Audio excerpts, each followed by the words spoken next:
people that are here, both in terms of where they're from and what they're doing. And I think that was really one of the aims of KM Middle East, is bring together people that have an interest in knowledge sharing in the Arab world and try to get those collective minds together to see if we can all learn from each other. Why do you think this conference is so unique? Well, I think the Middle East is ready for something like this. I know in the past there's been some other attempts at this, but this is one of the very first times that we've brought a nice mix of international speakers along with regional experts, and I think that mixture is really what made it work well. So you think it's going to make a difference in the Middle East? Absolutely. I mean, that's our intent, is to help the Middle East learn how to collaborate and share and work together. You know, the culture in this area is really suited for knowledge management, and with a little bit of practice and some tools and techniques, I think it could really make a difference. So basically your expectations for the KM in the Middle East are? Yeah, my expectations are very high. In fact, when I compare the cultures and the work ethic that I see here to other parts of the world that I've traveled to and spoke at, I think you're world ahead here and you're going to do very, very well. I thought the conference was very well, first of all, very well organized, and I benefited a lot from not only from the questions of the participants, but also from what the speakers have said, especially besides the topics that the speakers have raised, the issues.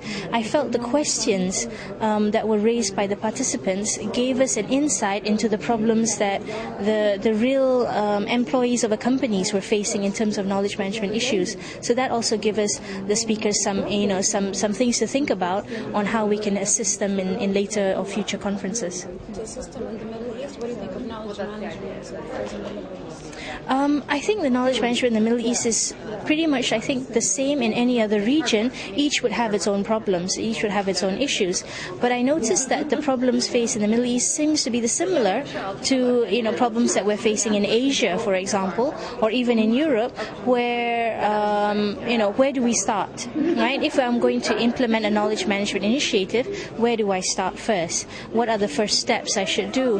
How do I prove to my boss that there is a return on investment on this when there is no financial value? So I think the issues faced are the same, but one thing I found very interesting was the fact that people were taking the effort to want to learn more about knowledge management. They want to know what it is and how it could be applied. So that's very encouraging. All right. So briefly, can you explain what knowledge management in your opinion? Okay. In my opinion, knowledge management is about managing the knowledge within the people. Because IT, yes, it can be a tool and assistance to the people, but it's the people who has the information, right? For example, you could have 2, 3, even 5, 10 years of working experience, and if you choose to leave the organization, that knowledge is going to walk out the door with you. So if I can find a way, as let's say the owner of the company, find a way to make sure that my people are utilizing their knowledge the best way they can. For example, we have people who are experts in their field, but they are posted in positions which are not utilizing their real capacity. So I think it's trying to use the right people with the right knowledge at the right place at the right time, and getting that information to other people who may require it on a continuous basis. I think that's knowledge management. Would you like to add any recommendations? I think my recommendation would be to take it a small step at a time. Focus on the priorities, the main problems first, before you move on to bigger things. Because everything starts with a small step, baby steps. Because if you try for the overall big picture immediately, right, you may face a lot of problems, difficulties. But if you look at what is the core problem first, how am I going to solve that problem, and then from that get the ball rolling on, okay, where do we look at next? What is the next step? Then you're going to have it like a common daily practice rather than having it like one strategy or one initiative that they must complete between start to finish. Welcome.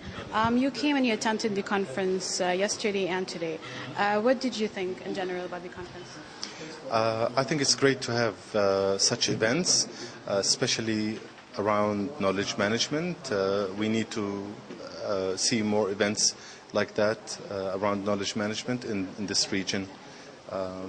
So I think it was fantastic. We have international guest speakers, Did you get basically everything you wanted from knowledge management? What did you understand briefly from knowledge management? I don't think I will get everything I want from knowledge management, but hopefully next year there will be more and more and more variety of topics. As you know, knowledge management is a very big field.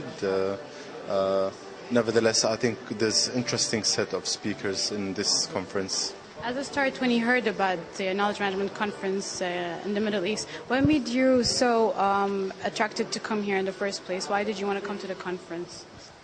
I am a knowledge management professional. I run knowledge management operations, so I wanted to keep up to date with the current trends in knowledge management, and of course to learn.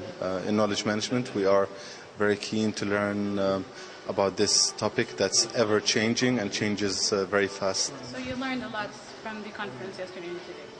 Of course, right. yes. And basically, last thing, what do you think on knowledge management in the Middle East? Do you think it's going to evolve during the years, or is it going to be an obstacle? Yes.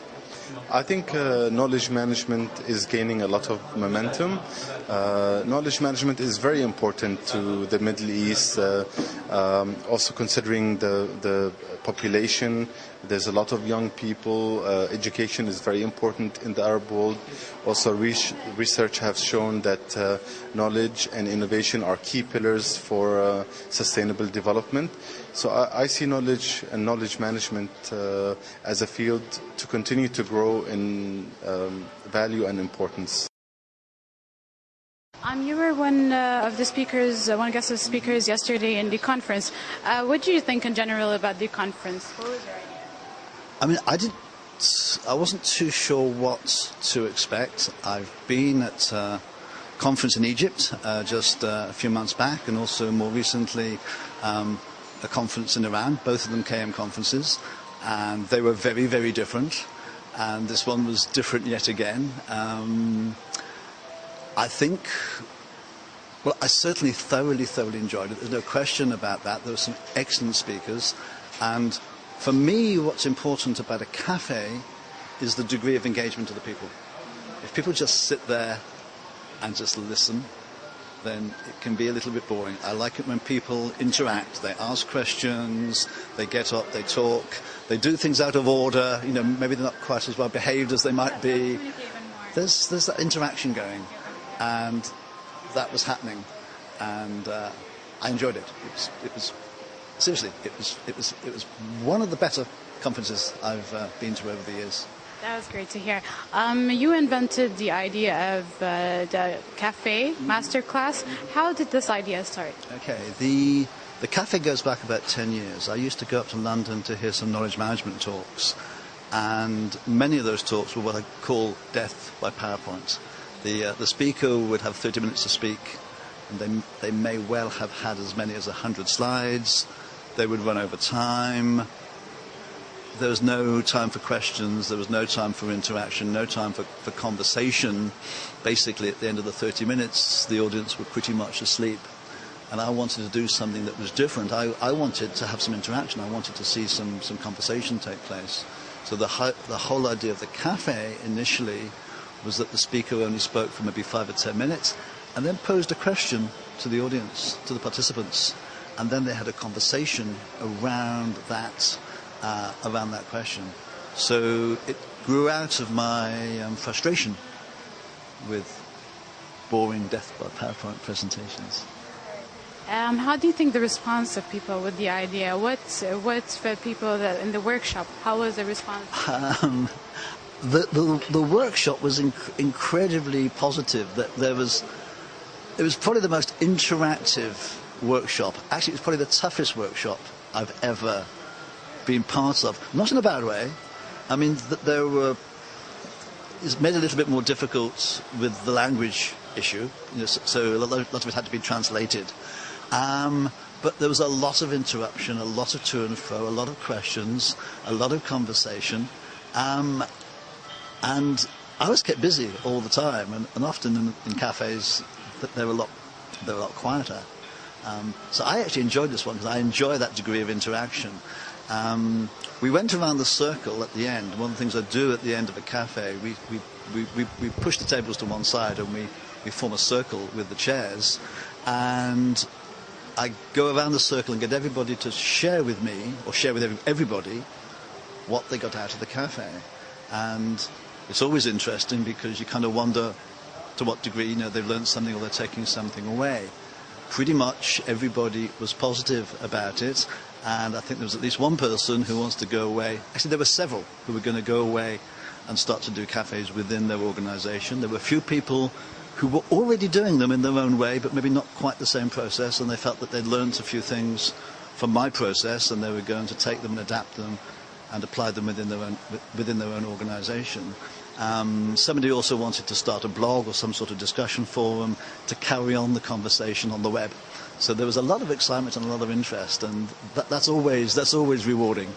That's great. So you're saying that there is a good reaction from the people, and they were observing the idea of the cafe and sitting and giving. Yeah, I think so. I certainly hope so. It's always difficult sometimes to tell whether people are just being polite, but you can usually tell by people's body language and how excited they get as to whether they're being, honest with you, and they seem to love it. But the interesting thing, it was kind of more so here, but that happens in all cultures.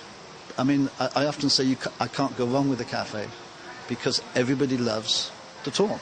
Everyone loves to have a good conversation, and that was what happened here today. That's good. And so what do you think of knowledge management? You're saying sharing knowledge management. Do you think it's going to evolve here in the Middle East? Do you find that there's a problem, or people would sometimes not go with? Knowledge management as a discipline really has been around maybe 15 or 20 years. There was a lot of hype around it in the early days. I think a lot of mistakes made. A lot of people thought that you could, capture knowledge by putting it in databases, and that would be a very effective way of sharing knowledge, which didn't work terribly well. So knowledge management kind of a lot of great expectations that weren't quite fulfilled, and it was kind of gone a little bit into the doldrums. In general, around the world now, it seems to be picking up. I've got a website where I try to track all the major conferences around the world, all the degrees, all the postgrad degrees, all the networks, and that seems to be growing all the time. There's people talk about knowledge management dying. I don't think knowledge management dying. It's growing. It's gathering momentum. We're learning from some of the past mistakes, and it's still early days here in the Middle East. As I said to you earlier, I've just been recently to KM Cairo, so KM Egypt, also KM Iran. Very different conferences, in some ways very different people, but a huge amount of enthusiasm for knowledge management. So I don't think KM's dying anywhere in the world. If you think about it, the problems that we face with managing knowledge get larger by the day. They're not going to go away. So even if we haven't done such a great job so far, we've just got to learn, apply some of the knowledge management tools to our own thinking in the way that we work, and get better. And I think that's happening, and that will happen here.